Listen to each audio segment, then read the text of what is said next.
साथीहरु इसेवाबाट mobile recharge कसरी गर्ने। यदि तपाईहरुलाई इसेवाबाट मोबाइल रिचार्ज कसरी गर्ने भन्ने कुरा आउँदैन भने साथीहरु आजको यो भिडियो मार्फत म तपाईहरुलाई सिकाउन गइरहेको छु। यदि तपाईहरु पनि सिक्न चाहनुहुन्छ भने यो भिडियो अलिकति पनि स्किप नगरिकन पुरै हेर्नु होला। र साथीहरु यदि तपाईहरु यो च्यानलमा नयाँ हुनुहुन्छ भने च्यानललाई सब्स्क्राइब पनि गरिदिनु होला, किनभने म तपाईहरुको लागि यस्तै भिडियोहरु निरन्तर रूपमा लिएर आइरहेको छु। हुन्छ साथीहरु आजको भिडियो ढिलो नगरी सुरु गरौँ। सुरुमा साथीहरु तपाईहरुले ओपन गर्नुपर्ने हुन्छ इसेवा ओपन गरेपछि टपअप भन्ने अप्सन छ, त्यहाँ देख्न सक्नुहुन्छ। टपअपमा क्लिक गर्नु होला। त्यसपछि यहाँदेखि तपाईहरुले अब कुन नम्बरमा तपाई रिचार्ज कार्ड गर्न चाहनुहुन्छ, कुन नम्बरमा तपाई पैसा ट्रान्सफर गर्न चाहनुहुन्छ हो त्यो नम्बर हाल्नु होला।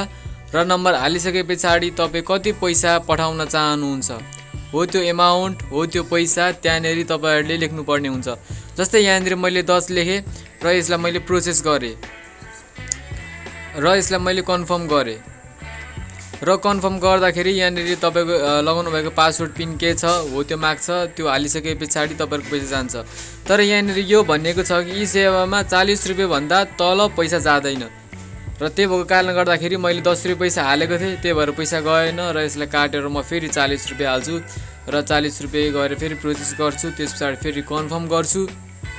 कन्फर्म गरिसकेपछि साथीहरु अब पैसा ट्रान्सफर 40 रुपैयाँ भइसकेको छ। इसेवामा साथीहरु 40 रुपैयाँ भन्दा तल पैसा जाँदैन, त्यही भएर घटीमा 40 रुपैयाँ पैसा चाहिँ पठाउनु पर्ने हुन्छ। यो तरिकाले तपाईहरुले इसेवाबाट पैसा ट्रान्सफर गर्न सक्नुहुन्छ। यो तरिकाले साथीहरु तपाईहरुले सजिलैसँग इसेवाबाट रिचार्ज गर्न सक्नुहुन्छ।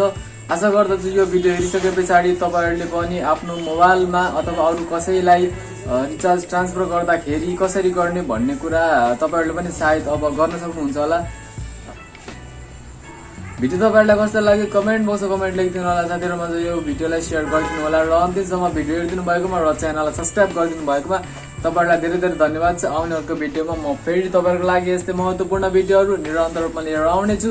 आजको यो भिडियोमा म तपाईहरुलाई यति सिकाउँदै बिदा माग्छु। धन्यवाद।